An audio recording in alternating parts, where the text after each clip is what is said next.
Portugal didn't make things better for me. It didn't fix things. It was 2 years ago this week that I actually planned and put the deposit down on a tour on a place in the middle of the Atlantic called Madeira. You know what? 2 years ago, I was going through, definitely had been over a year separated, and I was actually going through my paperwork, planning the divorce paperwork, and getting things straight for the divorce. And it was a different chapter in my life. So, my name's Glenn. I want to tell you, first of all, I'm sorry I'm out here shirtless on the beach. Someone's got to do it. And you know what? I got to tell you, everything I see about doing YouTube videos says just film the video.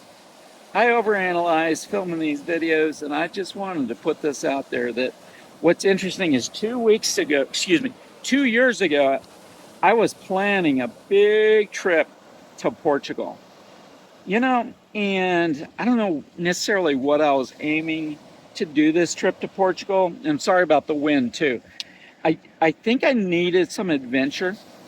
I think I needed a challenge, and I really needed kind of a reset. I had been to Portugal before with my ex-wife, and we were there a few days, maybe about 3 or 4 days at the end of a cruise, because TAP Air was really an affordable airline to get to Europe. So I knew that Lisbon especially was a super friendly English speaking, most people spoke English and were just so friendly and sweet. The Portuguese people were just so friendly and sweet and helpful and non-pretentious, like I hear the French can be. And Portuguese is a little challenging, but when almost everybody speaks English, it makes it easy. The food was just freaking fabulous. Fresh seafood, and oh my God, I fell in love with grilled octopus. I know it sounds gross to some of you guys, but grilled octopus, ah, it's heavenly, especially made in Europe. So the seafood, the food, the people, the wine in Portugal, let me tell you, you can get a bottle of wine for €7, 7 to 10 euros, and it's world-class wine. It ain't just the crap necessarily that you buy for $7 at Aldi's. And you guys that love Aldi's, I'm sorry, I am a big fan of Aldi's. But, you kind of get what you pay for here in the U.S. The wine in Portugal was awesome.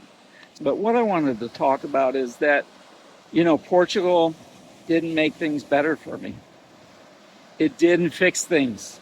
That trip to Portugal, my son joined me. That was an awesome thing to connect with him.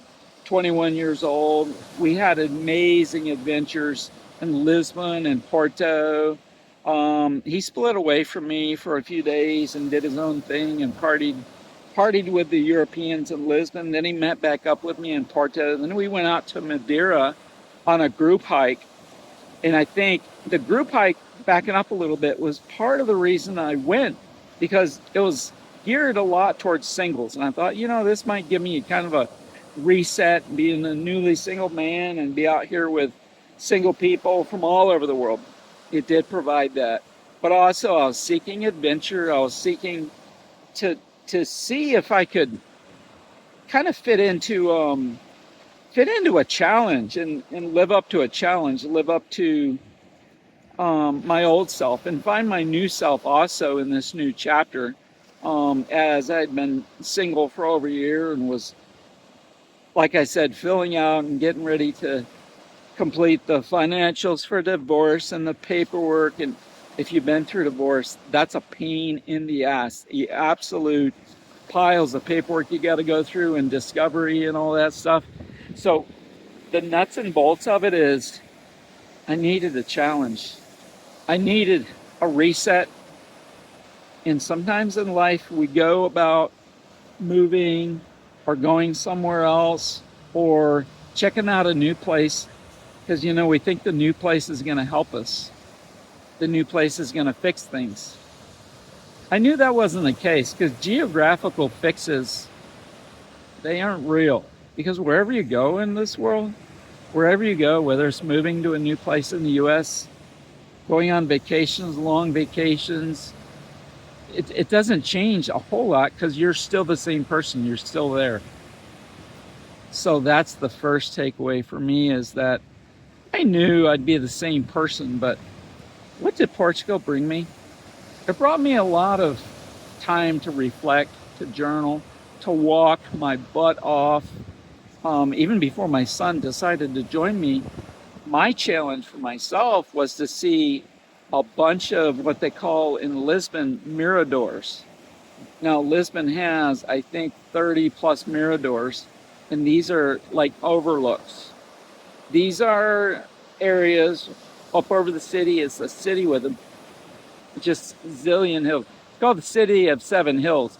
Interestingly enough, Rome has the same kind of nickname. But Lisbon, the City of Seven Hills, oh man, there's walking. But the miradors are just beautiful overlooks over the Atlantic, the sunset. So part of my mission was to explore some miradors, take photos, and see how many miradors I could hit.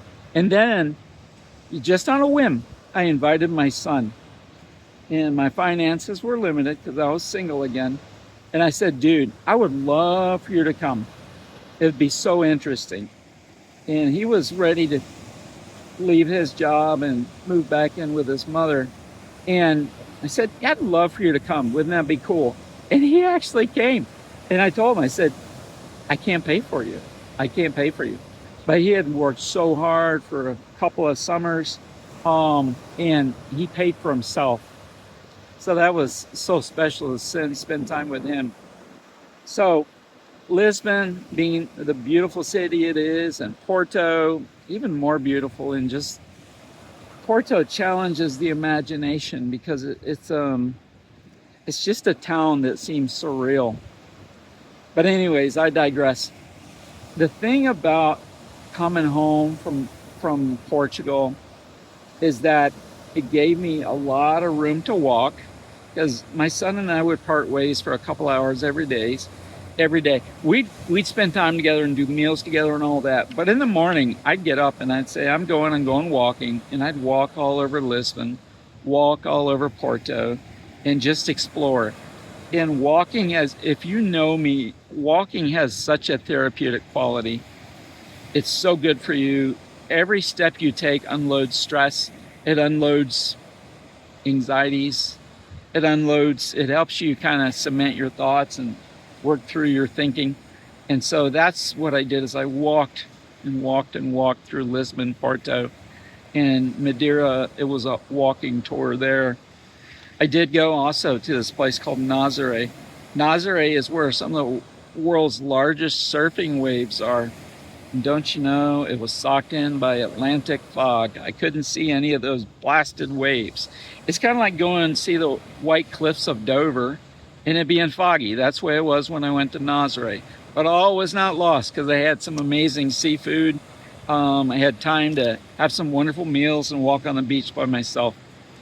So I think, to wrap all this up, what I want to tell you is sometimes in life you need a reset. Sometimes in life you need a challenge, you need adventure.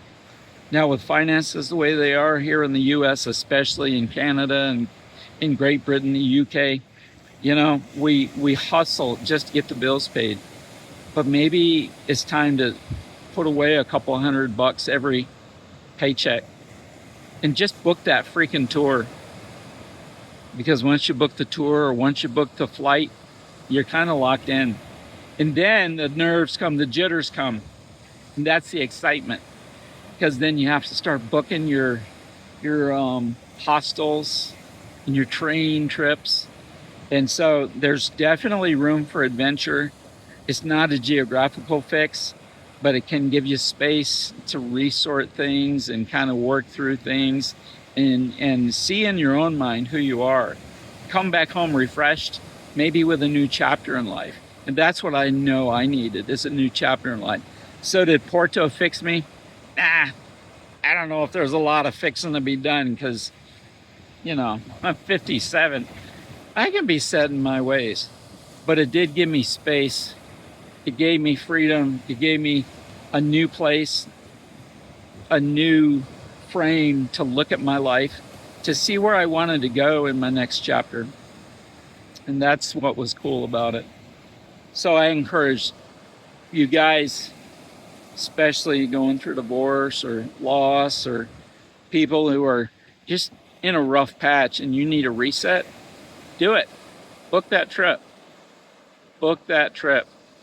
You know, start saving and just do it. And you won't regret it. But give yourself time to journal and go through stuff and check things out in your mind and come back a new person. Also, if you don't know, I do coaching on the side from my nursing. So if any of you need help, just someone to walk with you and explore some ideas on how to do your reset, how to do your Gen X reset, how to look at life differently and come up with a new perspective, I'd be honored to just have that discovery call with you. No charge. But let's sit and talk and see where you're at. And it'd be an honor to meet you. So if you like my content, yeah, go ahead and like and subscribe. That's cool. That's like my love language. So, all right, until next time, peace out.